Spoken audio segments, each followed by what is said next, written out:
Hi, this is Tina with Tehama County Public Health's Lead Poisoning Prevention Program.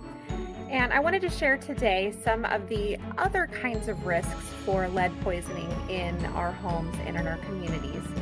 And also give parents some tips and ideas on how to protect their children from lead poisoning.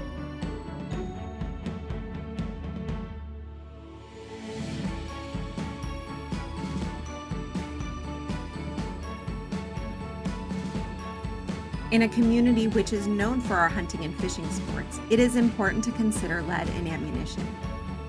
As of July 2019, lead ammunition is banned for use in public lands in the state of California. The reason for this is the risk of lead contamination, not only for the hunters and their families, but also for birds of prey.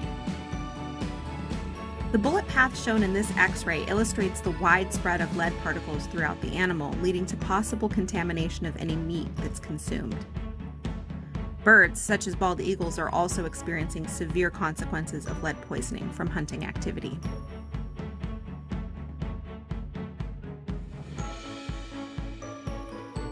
Lead fishing weights and sinkers can be hazardous should children play with them, put them into their mouths, or swallow them.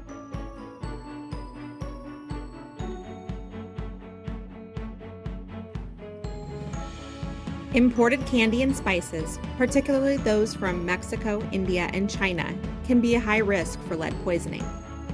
The most risky candies would be those containing tamarind and chilies. Lead contamination can come from every step of the processing of these foods, from contaminated soil in the area where they are grown, to lead in the trucks which transport the ingredients, leaded fuel exhaust, lead from machines in the factory, and even the packaging methods, including clay pots with leaded glaze or lead-based ink on paper or plastic wrappers. These countries often do not have the same standards or restrictions on lead.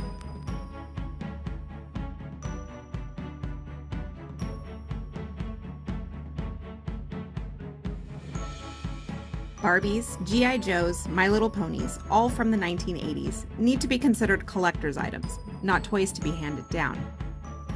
Vinyl toys frequently contain lead to keep the vinyl soft, and each year toys imported from other countries are determined to be a lead risk.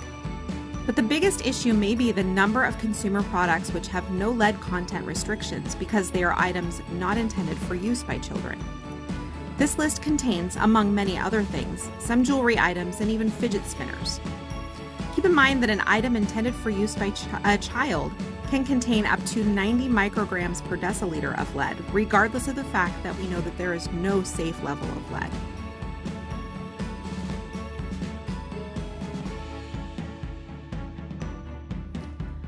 Old or new dishes and pottery can be a lead exposure risk. Vintage dishes are often suspect, such as Grandma's china. And with dishes from other countries, it can be the brightly colored glazes or the raised paint that can be a clue to the presence of lead. Surprisingly, for lead standards, dishes are not considered items intended for use by children, so they are exempt from even the minimum lead restrictions available. You can check for product recalls by going to the website listed below.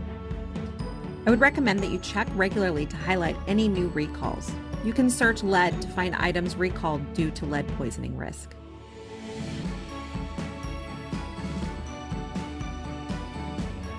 The only way to detect lead exposure is through a blood test from your doctor. All children ages 12 months and 24 months should be tested for lead, as well as anyone who might have been exposed at any age. Ask your doctor for more information.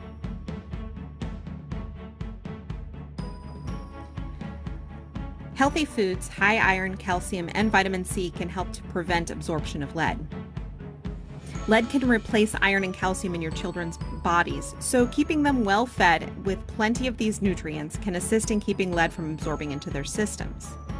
Eating a diet high in fatty or sugary foods can actually aid in lead absorption.